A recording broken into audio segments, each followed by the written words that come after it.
बेटी हूँ लड़ सकती हूँ के मजबूत नारे के साथ एक बार पुनः जो है प्रियंका गांधी ने उत्तर प्रदेश चुनाव का आगाज़ कर दिया है। हालांकि भीड़ उमड़ रही है, लेकिन पिछले चुनाव को देखते हुए जो भी रिज़ल्ट निकला वो बहुत प्रभावी नहीं कहा जा सकता है। लगातार फॉल एंड डाउन चालू है। लेकिन उन्नाव ज़िले से हमारे साथ उर्षा इमरान राणा जी हैं। फ़िलहाल उन्नाव ज़िले की प्रभारी बनाई गई हैं और महिला जो कांग्रेस की अध्यक्ष भी हैं। आपका बहुत बहुत स्वागत है। उपाध्यक्ष हैं, सॉरी, आपका बहुत बहुत स्वागत है। पहले तो उन्नाव सदर की जो हमारी जनता है उनको आप अपना परिचय दें। जी, मैं उर्षा इमरान राणा हूँ। मैं मुनव्वर राणा साहब की बेटी भी हूँ और मैं उपाध्यक्ष हूँ उत्तर प्रदेश की महिला जोन की, और मैं उन्नाव से मीडिया कोऑर्डिनेटर भी हूँ। मुनव्वर राणा जो नहीं जानते हैं उन सबको बता दें, बहुत प्रख्यात कवि हैं और अक्सर शब्दों के जाल में बहुत ही अच्छे से जनता को मोहित करते हैं। और जो लोग कविता और रचनाओं में रुचि रखते हैं वो बहुत अच्छे से जानते होंगे। हालांकि वो परिचय के मोहताज नहीं हैं। आप उन्नाव आई हैं, हमने देखा कि उन्नाव में जगह जगह आपके पोस्टर लगे हुए हैं, तो बहुत सारे वादे हैं। तो आपका और ग्राउंड पे जाने के बाद हमें ये पता चला कि आप प्रभावी रूप से उन्नाव सदर की प्रत्याशी भी हैं। तो क्या है उन मुद्दों में? उस पोस्टर्स में बहुत सारे वादे लिखे हुए हैं, स्कूटी, सिलेंडर मुफ्त और जैसे कई वादे किए गए। तो इस पर क्या मतलब, ये कागजी वादे समझे जाएं या नहीं? देखिए, पहली बात तो कांग्रेस ही ऐसी पार्टी है जिसने जो भी कहा है वो किया है। आप देख सकते हैं कांग्रेस की जितनी नीतियाँ आई हैं, जितनी योजनाएं आई हैं, उन्होंने ये काम किया है। और अच्छा, आपने कहा और किया है, तो अगर कहा और किया है तो सत्ता से विमुख क्यों है? भाई देखिए, आपको हम ये बता दें कि जिस तरह से बीजेपी ने और आरएसएस ने जहर घोल दिया है, ये तो आप भी जान रहे हैं कि आज जो धर्म जाति के नाम पे राजनीतिक रोटियां सेके जा रही हैं, तो वो जहर बहुत अंदर तक घुल चुका है। तो कांग्रेस पार्टी का ये काम है, क्योंकि वो सेकुलर सोच है, उनकी सेकुलर पार्टी है कि हम जातिवाद पे कभी भी हम लोगों ने कोई वोट नहीं मांगे। मेरा है कि जो कोई भी किसी भी धर्म से होगा, हम उसके लिए खड़े में हैं, उसके मदद के लिए खड़े में हैं। तो वो जहर जो है बोल रहा है, लेकिन अब ये जहर धीरे धीरे कम हो रहा है। और आप देख सकते हैं कि जनता भी समझ रही है कि ये कहते हैं सबका साथ सबका विकास, ये बेवकूफ़ बनाने वाली बात है। ना इन्हीं ने सबका साथ दिया, ना किसी का विकास किया। ये कहते हैं बेटी बचाओ बेटी पढ़ाओ। बेटियां जब बचेंगी ना, जब इनके मंत्री जब बलात्कारी हैं, सब साक्षी महाराज को ले लिए आप, इनके 103 विधायक ऐसे हैं जिन पे तरह तरह के केस चल रहे हैं। जब आप मंत्रिमंडल उनके हाथ पे दे देंगे तो उनसे मैं क्या अपेक्षा करूंगी कि मेरी बेटी को न्याय मिलेगा? तो यही सब चीज़ें हैं। कांग्रेस ने हमेशा, चाहे वो महिलाओं को सम्मान देने की बात हो, चाहे मुल्क के लिए मुल्क को बलिदान देने की बात हो, तो कांग्रेस पार्टी ने दी है। कांग्रेस पार्टी ने अगर इतना कुछ किया है तो हमारा सवाल आके फिर वहीं खड़ा हो गया, जनता ने उनको सत्ता से विमुख क्यों किया? देखिए, ये तो एक तरह का षड्यंत्र था। आपको याद होगा अन्ना हजारे जी कहाँ गए आज? अन्ना हजारे आके बैठ गए थे, उसमें धरना दिया था उन्होंने, ये सब चीज़ें थी। आज अन्ना हजारे नज़र नहीं आते हैं।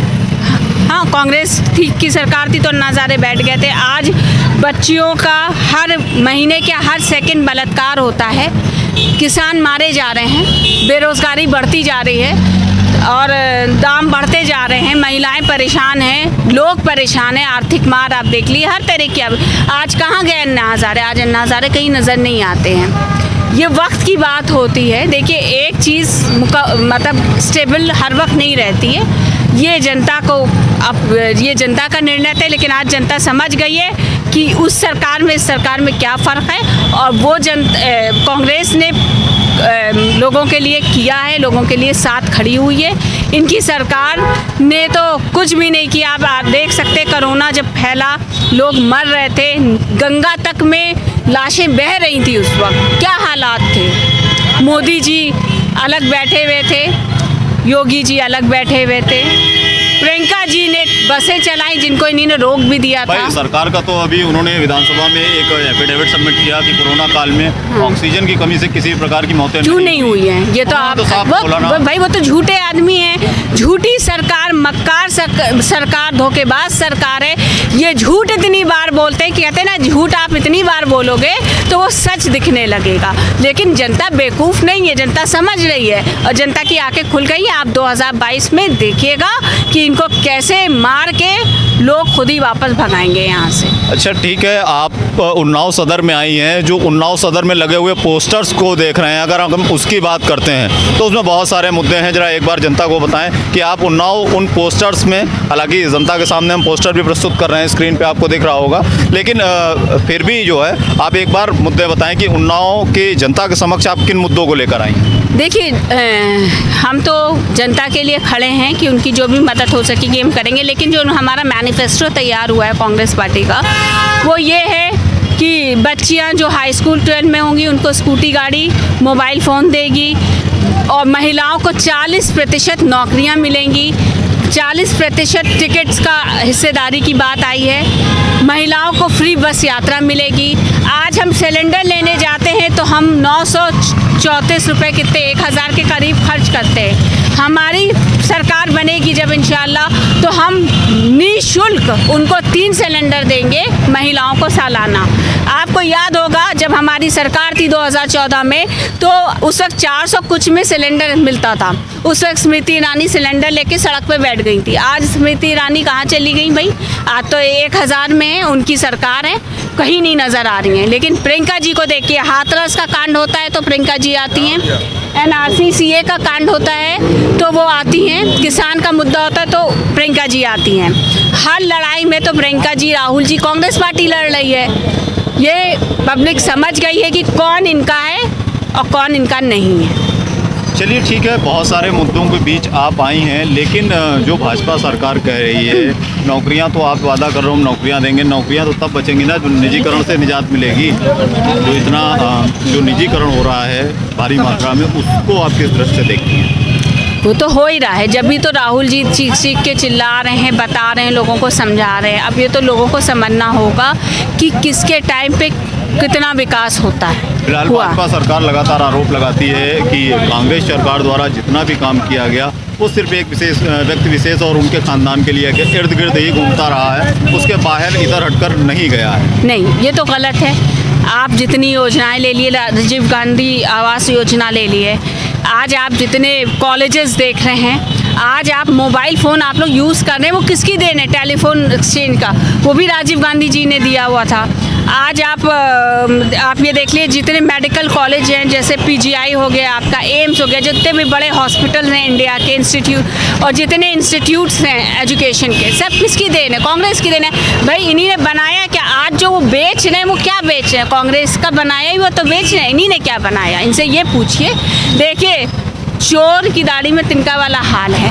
आप चोरी करते जा रहे हो, आप, है ना, आपको किस बात का डर है? आपसे जब बेरोज़गारी पे हम कहते हैं आओ बात करो तो तुम करते नहीं हो, आपसे कहते हैं एजुकेशन पे बात करो, आप करते नहीं हो, बच्चियों के साथ का बलात्कार हो रहा है उस पर तुम बात करते नहीं हो। अभी किसान जब इनके एक मिनिस्टर ने मारा, जो गाड़ी चढ़ा दी, उस वक्त प्रियंका जी जब सीतापुर में हमारा धरना था कांग्रेस वालों का, उस वक्त मोदी जी आते हैं, लखनऊ तक आप आए, आपने कौन सा त्यौहार आप मना रहे थे, क्या मना रहे थे? आपको ज़रा सा दर्द नहीं हुआ, आपको ज़रा से आपकी कोई फीलिंग्स नहीं हुई कि मेरा किसान मारा गया है? आप उसको, और इनके यहाँ यही है कि आप पाप करिए, हम आपका स्वागत करेंगे। कांग्रेस पार्टी ऐसी नहीं। कांग्रेस पार्टी ने कभी भी क्रिमिनल्स को का कोई स्वागत नहीं किया है, हमेशा जो गुनहगार है उसको सज़ा दी है। अच्छा, भाजपा सरकार ने पिछले जो कुछ एक वर्षों में जो बड़े फैसले लिए, जैसे राम मंदिर को मुद्दा है, 3 तलाक का मुद्दा रहा हो, कश्मीर का मुद्दा रहा हो, 370 का, ऐसे बड़े मुद्दों पर एक समुदाय या कह सकते हैं ज़्यादातर भाजपा सरकार के कामों को इन बड़े फैसलों के कारण संतुष्टि मानती है। भले शिक्षा, स्वास्थ्य, रोजगार की दृष्टि में हम पीछे हों, लेकिन फिर भी झुकाव एक सत्ता पक्ष की ओर जाता है। ये हमारे लिए बहुत अफसोस की बात है कि हमारे मुल्क को समझना होगा, हम आपको समझना होगा कि देखिए, मंदिर मस्जिद से किसी का पेट नहीं भर रहा, और ना भला हुआ है। हमारा अगर भला होगा तो बेरोज़गारी हटाने से भला होगा। एजुकेशन, इल्म बहुत ज़रूरी है हमारे बच्चों को, हम लोगों में, उससे भला होगा हमारा, हमारे देश का। ना कि मंदिर मस्जिद का मुद्दा ला के, मंदिर मस्जिद की लड़ाई करवा के। ये सरकार ने यही काम किया है कि सिर्फ धर्म जाति मंदिर मस्जिद ले आते हैं बीच में, और कुछ लोग हैं इनके जो अंधभक्त हम कहेंगे, सो कॉल्ड हैं, वो जो है इस चीज़ को और उजागर करते हैं, लोगों को बहकाने की कोशिश करते हैं। लेकिन मेरा ये निवेदन है, मेरी ये गुजारिश है अपने मुल्क के सारे भाई बहनों से कि चाहे वो किसी भी जाति से हों, कि प्लीज़ अब मुल्क को बचाइए। मुल्क की बात है, मुल्क को बर्बादी से बचाइए। अगर इनके हाथ आपने छोड़ दिया तो ये मुल्क भी बेच देंगे। मैं यही कहना चाहूँगी। फिलहाल ये थी उर्सा राणा जी, कांग्रेस से उन्नाव की प्रभारी हैं और उन्नाव 165 सदर विधानसभा क्षेत्र की कांग्रेस पद की प्रत्याशी, भावी प्रत्याशी भी हैं। फिलहाल अब तो ये उन्नाव में ही रहेंगी, लगातार इनसे भी बातचीत जारी रहेगी और इनके कामों को भी हम जो जनता के बीच जाएंगी उनको भी देखते रहेंगे। अगले पड़ाव में फिर कहीं इनसे मुलाकात करेंगे, बात करेंगे। कैमरामैन महेंद्र कपूर के साथ संकल्प न्यूज़, नितिन गुप्ता, उन्नाव।